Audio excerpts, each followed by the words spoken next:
Hey guys, it is Tony from Swole Tony's Training Solutions. It is once again Stretch Sunday, and today we're talking about how to put together a daily flexibility and mobility regimen.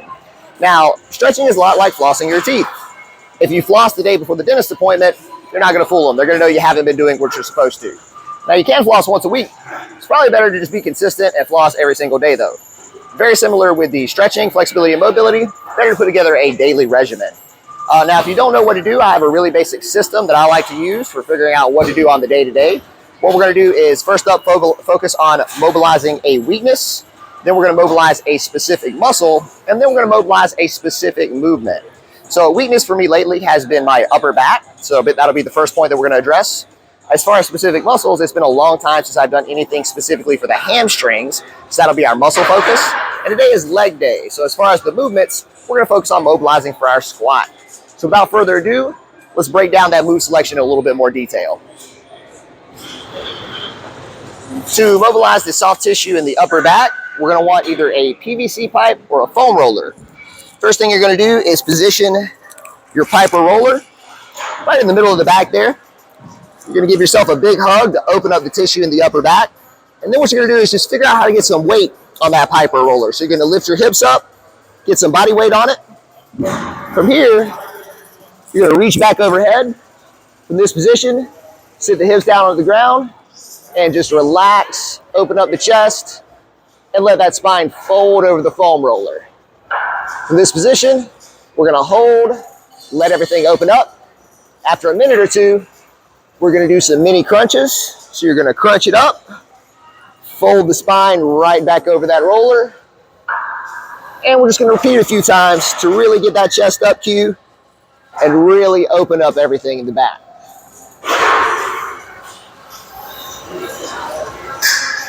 Now, once we've done that, to finish off, we're going to open up just a little bit. Give yourself that big hug one more time. And then from here, what we're going to do is rock left and right to really explore all through the back. You can shift the roller up and down to hit different tissues. And just take an additional minute or two to really explore everything in the upper back there. That's how we do our upper back smash. To mobilize the hamstrings, we're going to take a foam roller, post it upright, or you can just pretend you have a foam roller, some kind of post that's a similar height. Now what we're going to do is we're going to take the leg, we're going to swing it up and over that foam roller, and then back around, trying to not touch or tip that foam roller over. So again, swing up high, reverse that action. That's what our move looks like. And again, guys, if the foam roller is too high, you can grab a lower PVC pipe, or just imagine you have some kind of post, some kind of thing that you can swing your leg up and over.